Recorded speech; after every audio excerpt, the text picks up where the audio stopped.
नमस्कार, one India Hindi में आपका स्वागत है और मैं हूं आपके साथ विवेक। अफगानिस्तान में तालिबान का कब्जा होते ही कई देशों ने अपने लोगों को वहां से निकालने का काम शुरू कर दिया। इस प्रयास में भारत भी सबसे आगे रहा और अपने लोगों का सफल रेस्क्यू किया। इस कड़ी में राजधानी काबुल में भारतीय दूतावास के सारे स्टाफ को सुरक्षित बाहर निकाल लिया गया। एयरफोर्स की विशेष फ्लाइट के जरिए इन्हें आज लाया गया। C-17 ग्लोमास्टर से विमान से करीब 120 भारतीयों को सकुशल भारत लाया गया है। सरकार ने कहा है कि काबुल में अपने दूतावास के सारे स्टाफ को मंगलवार को सुरक्षित निकाल लिया गया और सब स्वदेश पहुंच चुके हैं। काबुल पर तालिबान के कब्जे, भारतीय दूतावास पर तालिबान लड़ाकों की पैनी निगाह के बीच इस मानवीय संकट से बखूबी निपटने को लेकर भारतीय वायुसेना की तारीफ हो रही है।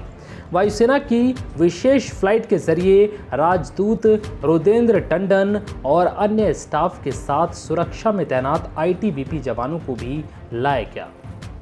काबुल पर तालिबान का कब्जा होने के बाद पिछले 48 घंटों के भीतर भारतीय नागरिकों की वतन वापसी हुई है।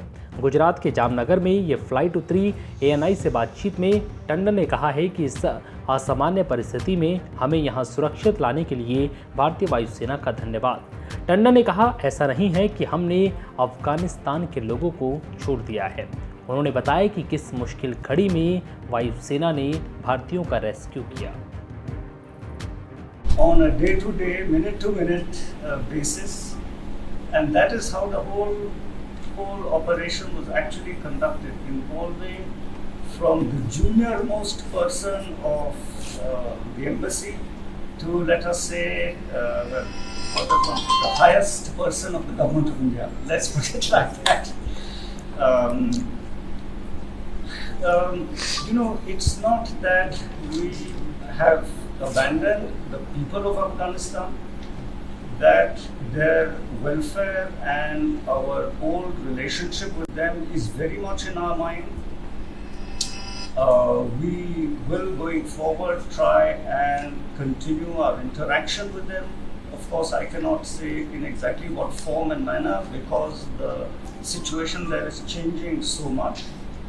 We are also continually monitoring the situation there because there are still some Indian citizens who are there.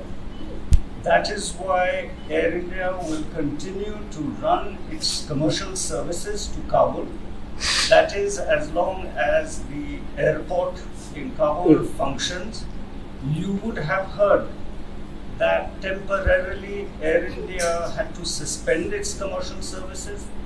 That was because of the conditions that were there in the airport, which did not allow for civilian aircrafts to come.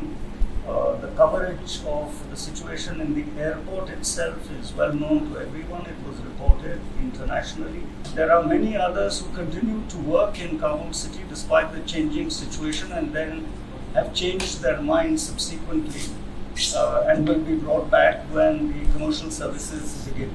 भारतीय दूतावास के सभी 120 से अधिक सदस्य, जिसमें राजदूत रुदेंद्र Tandon Indian air force की दूसरे C-17 विमान में सवार हुए और आज सुबह सुरक्षित रूप से अफगान हवाई क्षेत्र से निकले।